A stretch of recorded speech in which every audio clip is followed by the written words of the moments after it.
নিয়ে এসেছি আজ একটা দারুণ recipe, restaurant style chicken butter masala, যেটা কিনা বাড়িতেই বানাবো অবশ্যই রেস্টুরেন্ট স্টাইলে। তাই অনুরোধ তোমরা স্কিপ না করে কিন্তু পুরোটা দেখতে থাকো। তো হ্যালো বন্ধুরা, কেমন আছো? আশা করছি সবাই ভালো আছো। আমার চ্যানেলে সবাইকে স্বাগত। যারা আগে থেকে ছিলে এবং যারা নতুন এসেছো, পাশে থাকার জন্য তাদের অসংখ্য ধন্যবাদ। প্রথমবার দেখলে চ্যানেলটিকে সাবস্ক্রাইব করার অনুরোধ থাকলো।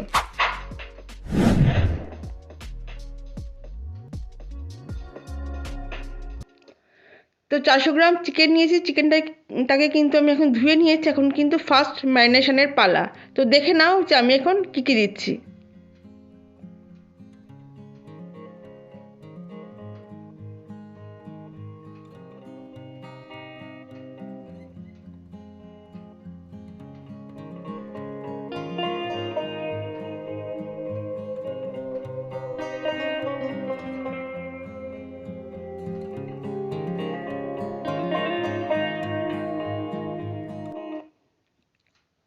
তো দেখতেই পেলে চিকেনটা ফার্স্ট ম্যারিনেশন হয়ে গেছে। এখন অন্তত 15 মিনিট থেকে 1 ঘন্টা রেখে দিতে হবে যদি একটু সময় থাকে।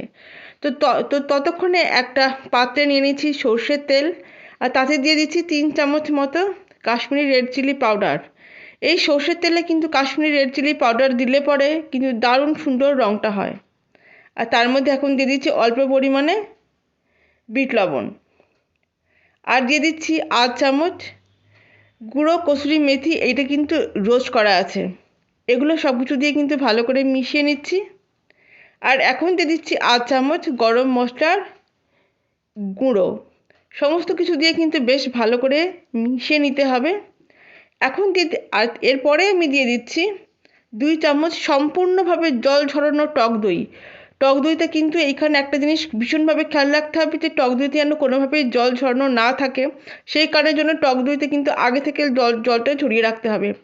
কেননা জল যদি থাকে তাহলে কিন্তু চিকেনের কোটিং কিন্তু ভালো মতো হবে না। তো এখন আমি দিয়ে দিচ্ছি চিকেনটা।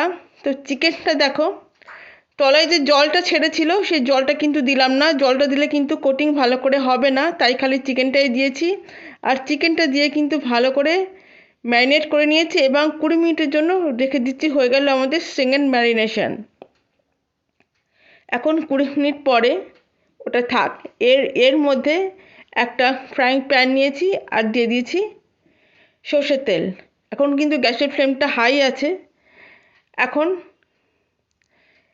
একে একে ম্যারিনেট করা যে চিকেনগুলো ছিল সেগুলো কিন্তু দিয়ে দিচ্ছি।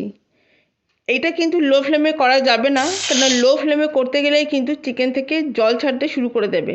তাই এটা কিন্তু হাই ফ্লেমে করতে হবে এবং একদিক ভাজা হয়ে গেলে অন্য দিকটা কিন্তু উল্টে দিতে হবে। সোজা কথায় প্রথমে বানাতে হবে চিকেন টিক্কা। তো দেখো আমি উল্টে দিচ্ছি। দেখো সবগুলোই উল্টে দেওয়া আমার হয়ে গেছে এবং এইভাবে পুরোটাই কিন্তু আমি ভেজে নিয়েছি এবং এরপরে কিন্তু একটু একটু করে আমি তুলেও নেব। দেখো তুলে নিয়েছি। এই যে অন্য একটা পাত্রে আমি কিন্তু এখন রেখে দিয়েছি। এখন যে স্মোক ফ্লেভারটা আনার জন্য একটা চারকোলকে গরম করে নিয়েছি, তার উপর দিয়ে দিলাম অল্প একটু ঘি। দেখো ধোঁয়া উঠছে এবং একটা স্টিলের পাত্রে 1 মিনিটের জন্য কিন্তু রেখে দিতে হবে, তার বেশি কিন্তু না, তাহলে কিন্তু ওভার পাওয়ার হয়ে যাবে। আচ্ছা বলে রাখি, যদি কারোর কাছে চারকোল না থাকে সেক্ষেত্রে সে দারচিনি কিন্তু গরম করে তার উপরে ঘি দিয়েও কিন্তু এইভাবে করতে পারে। তো দেখো ওই পাত্রেই আবার দিয়ে দিচ্ছি সাদা তেল। এখানে 3 চামচ সাদা তেল দিয়েছি। আর তাতে এবারে আমি কি কি দিচ্ছি একটু দেখে নাও।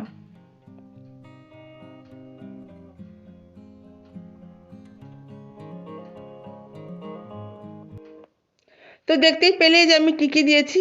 এখন দিয়ে দিচ্ছি 300 গ্রাম মতো টমেটোকে কুচি করা। এক্ষেত্রে একটু বলে রাখি, এখানে টমেটোটা যদি একটু পাকা হয় তাহলে কিন্তু একটু বেশি ভালো হয়। আর দিয়ে দিচ্ছি একটা বড় পেঁয়াজকে লম্বা লম্বা পাতলা পাতলা করে কাটা। এখন লো টু মিডিয়াম ফ্লেমে কিন্তু এটাকে কুক করে নেব। তার মধ্যে দিয়ে দিচ্ছি অল্প পরিমাণে এখন লবণ। লবণটা দিলে কিন্তু জল বেরোতে শুরু করে দেবে। এবং তারপরে দিয়ে দিলাম কাশ্মীরি রেড চিলি পাউডার 1 চামচ। তো দেখো সবগুলো দিয়েই ভালো করে মিশিয়ে নিচ্ছি এবং জল বেরোতে শুরু করে দিয়েছে। যখন এটা মোটামুটি কিছুটা কুক হয়ে যাবে তখন দিয়ে দিচ্ছি 100 গ্রাম কাজু বাদাম, যেটা কিনা আমি কিন্তু আগে থেকেই ভিজিয়ে রেখেছিলাম। আর এখন দিয়ে দিচ্ছি পরিমাণ মতো জল। জলটা দেবার পরে গ্যাসের ফ্লেমটা একটু বাড়িয়ে দিয়েছি। এই অবস্থাতে এটাকে কিন্তু আমি ফুটতে দেব এবং তারপরে মিডিয়াম আঁচে 8 থেকে 10 মিনিট কিন্তু কুক করে নিতে হবে। দেখো 10 মিনিট হয়ে গেছে বলতে বলতে, এখন কিন্তু গ্যাসটাকে বন্ধ করে দিলাম। এখন এইটাকে একটা পেস্ট বানিয়ে নিতে হবে, কিন্তু অবশ্যই ঠান্ডা করে নিতে হবে। দেখো পেস্ট কিন্তু আমি বানিয়ে নিয়েছি। এখন যেটা করতে হবে সেটা হচ্ছে এই পেস্টটাকে কিন্তু ছেঁকে নিতে হবে। কেননা গ্রেভি যদি স্মুথ না হয় তাহলে কিন্তু খেতে একদম ভালো লাগবে না। রেস্টুরেন্টেও কিন্তু এইটাই ফলো করা হয়। তাই একটু ধৈর্য ধরে পেস্টটাকে কিন্তু দেখো ছেঁকে নিয়েছি। দেখে নাও, এই যে যেটা পড়ে রইলো টমেটোর খোসা, এইগুলো একটু পড়ে থাকে। তো দেখে নাও যে কীরকম স্মুথ পেস্ট আমাদের হয়েছে। ঠিক এরকম স্মুথ পেস্টই কিন্তু হবে। যেহেতু চিকেন বাটার মশলা, তো অবশ্যই বাটার থাকবে। তো দেখো বাটার দিয়েছি, আর বাটারটাকে কিন্তু বেশ কিছুটা এখানে মাখন দিতে হবে। বাটারটাকে কিন্তু লো ফ্লেমে গলাতে হবে, ও কোনো মতেই হাই ফ্লেমে নয়। আচ্ছা বলে রাখি, কেউ যদি পুরোটা বাটার দিতে না চাও সেক্ষেত্রে সে কিন্তু বাটার আর সাদা তেল একসাথে মিলিয়েও দিতে পারো। আচ্ছা, দিয়ে দিচ্ছি আদা রসুন বাটা 2 চামচ এবং সেটাকে কিন্তু কিছুক্ষণ কুক করে নিলাম, মানে প্রায় 30 সেকেন্ডের মতো। তারপরে দিয়ে দিচ্ছি কাশ্মীরি রেড চিলি পাউডার। এগুলো দিয়ে মেশাতে থাকলে আস্তে আস্তে কাঁচা গন্ধটাও কিন্তু চলে যাবে, মানে আদা রসুন বাটাটাও কিন্তু কুক হয়ে যাবে। এরপরে দিয়ে দিচ্ছি 1 চামচ ধনে গুঁড়ো, আর দিয়ে দেবো 1/2 চামচ জিরের গুঁড়ো।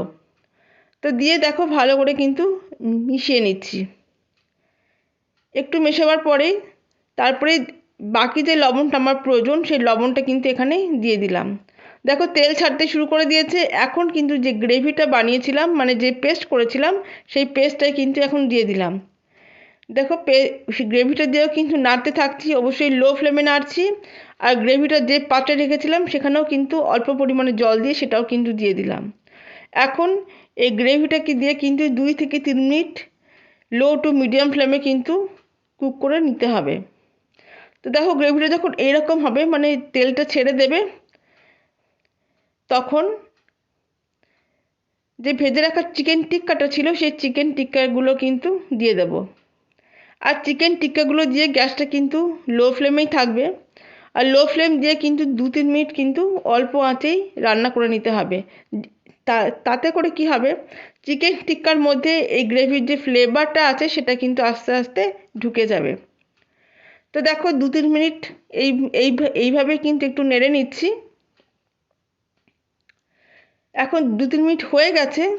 এর মধ্যে দিয়ে দিচ্ছি এলাচ গুঁড়ো 1/2 চামচ। এটা কিন্তু ছোটো এলাচের গুঁড়ো। আর এরপরে দিয়ে দেব রোস্টেড কসুরি মেথি, সেটা কিন্তু দিতে হবে 1 চামচ। আর দিয়ে কিন্তু অবশ্যই খুব ভালো করে মিশিয়ে দিতে হবে। তো দেখো ভালো করে মেশানো হয়ে গেছে। এখন দিয়ে দেবো বাকি জিনিস। সেটা দিয়ে দিচ্ছি দেখো 2 চামচ ফ্রেশ ক্রিম। আর ফ্রেশ ক্রিমটা দিয়েও দেখতেই পাচ্ছ যে ভালো করে কিন্তু মিশিয়ে নিচ্ছি। দেখো কীরকম ক্রিমি হয়েছে, দেখলে পরেই বোঝা যাচ্ছে যে গ্রেভিটা কতখানি পরিমাণ ক্রিম এখানে আছে। আর দিয়ে দিচ্ছি জাস্ট 2 ফোঁটা কেওড়া জল।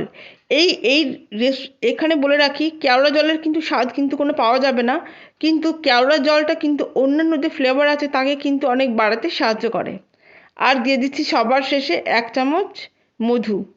চিনি দিলেও হয়, তবে চিনির থেকে এখানে মধুটাই কিন্তু প্রেফারেবল, মধুটাই কিন্তু গ্রহণযোগ্য। তো দেখো মধুটা দেওয়া হয়ে গেছে এবং দিয়ে কিন্তু ভালো করে মিশিয়ে নিচ্ছি। দেখতে দেখতেই রান্নাটা কিন্তু একদম শেষের দিকে, দেখতেই পাচ্ছ এত কিছু একদম লো ফ্লেমে করেছি। এখন কিন্তু গ্যাসটাকে আমি বন্ধ করে দিলাম আর কভার করে দিলাম 10 মিনিটের জন্য। তো দেখো 10 মিনিট পরে আমি ঢাকাটা খুলেছি। দেখো এরকম দেখতে হয়েছে, দেখতেই পাচ্ছ যে কীরকম স্মুথ গ্রেভি হয়েছে আর কত সুন্দরভাবে মানে সহজেই আমরা রেস্টুরেন্ট স্টাইল চিকেন বাটার মশলা বানিয়ে ফেললাম। ভালো লাগলে লাইক এবং সাবস্ক্রাইব করার অনুরোধ থাকলো। পাশে রাখা বেল আইকনটা প্রেস করতে ভুলো না। দেখার জন্য রইল অসংখ্য ধন্যবাদ। আবার ফিরে আসবো।